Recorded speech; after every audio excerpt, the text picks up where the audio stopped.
Prime Minister, thanks so much for your time. Yeah, g'day, Kieran. An assumption the vaccine is going to be out, rolling in the second half of next year. We all hope that's the case. Yeah. Should we be that optimistic? Is this too optimistic an assumption? No, I mean, we're talking about the end, towards the back end of next year, but what I want to make very clear is assumptions in the budget are just assumptions in the budget.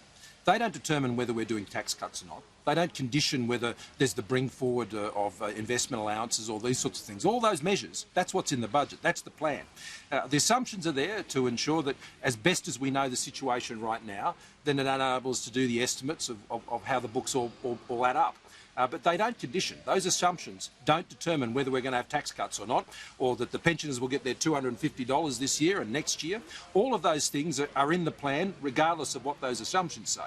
And so I wouldn't want people to think that those assumptions would in any way put at risk this important plan for our recovery and for rebuilding the economy. But if it's 6 months early, it adds 1.5% to growth, to GDP. If it's 6 months late, sure, and those 1.5% off? But those sensitivities are set out in the budget. I mean, the budget also says that we'll have an iron ore price of $55. Now, as you know, the iron ore price has been well up over 100 in recent times. So there are swings and roundabouts on the assumptions. And in my experience, this is my fifth budget as a Prime Minister and as a Treasurer, and sat on the ELC before that.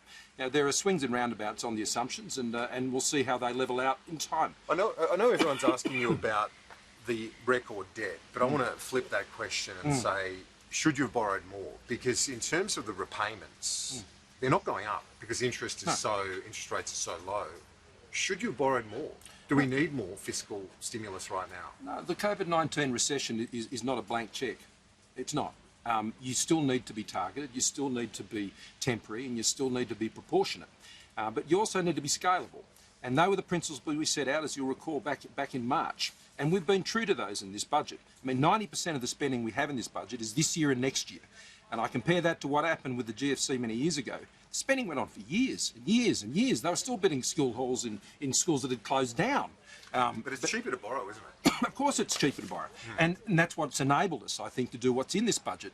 But I would stress to people watching that every single dollar in this budget has been carefully considered. Let me get a bottle of water for you, because you've had a busy 24 hours, and I know what it's like. Bit of talking. When you get you get a frog in your throat. But the other thing I wanted to ask you about is the international borders, because we're talking about the Australian population reduced by 2020, the end of 2022.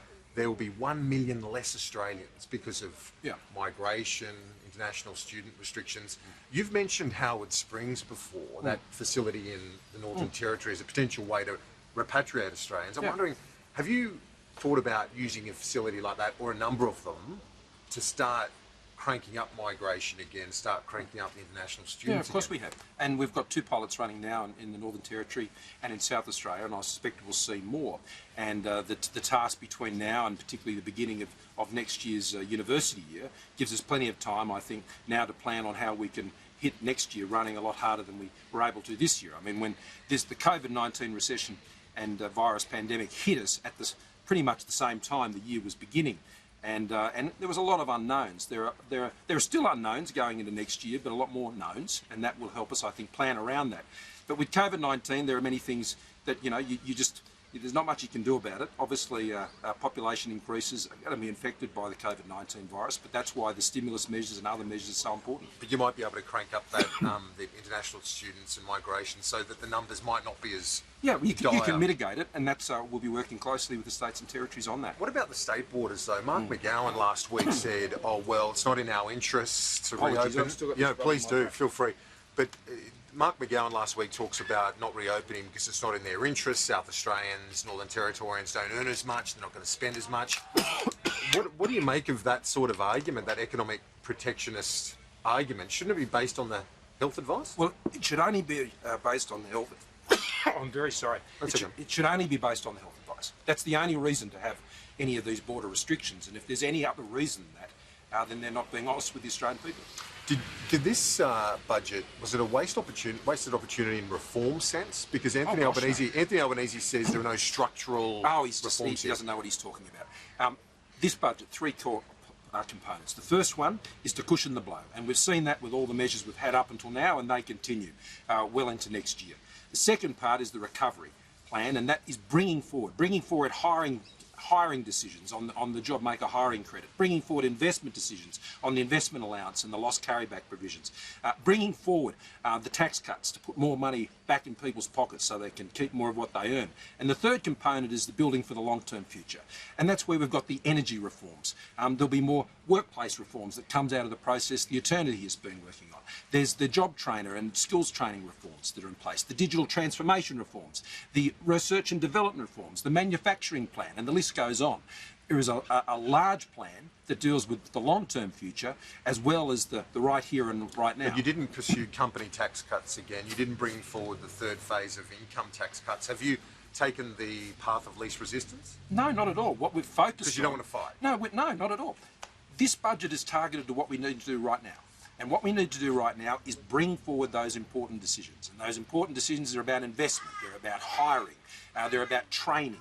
There's about 12,000 university places that will be there next year.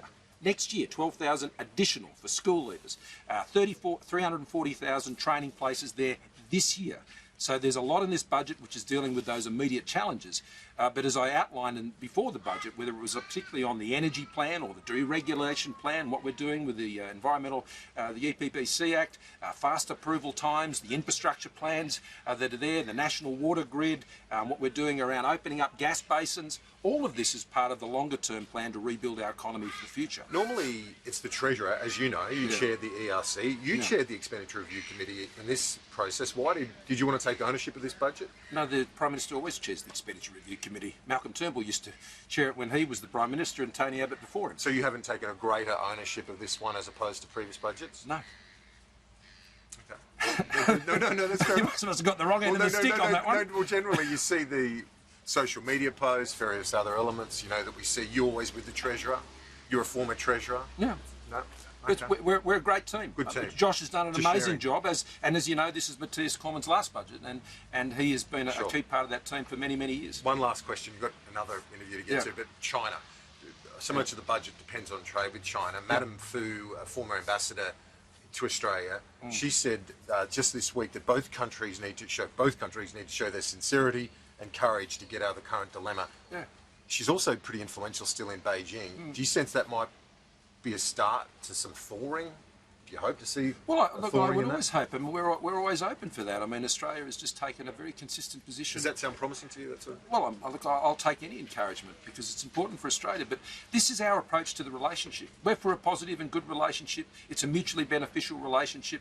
We'll be very clear about what our sovereign interests are, and we'll respect China's sovereign interest, and we'll get on and do business together and have a great people-to-people relationship. So I think it's all there to be realised in the future, and Australia very much wants to see that.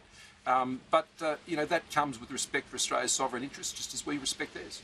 Prime Minister, thanks. Thanks a lot.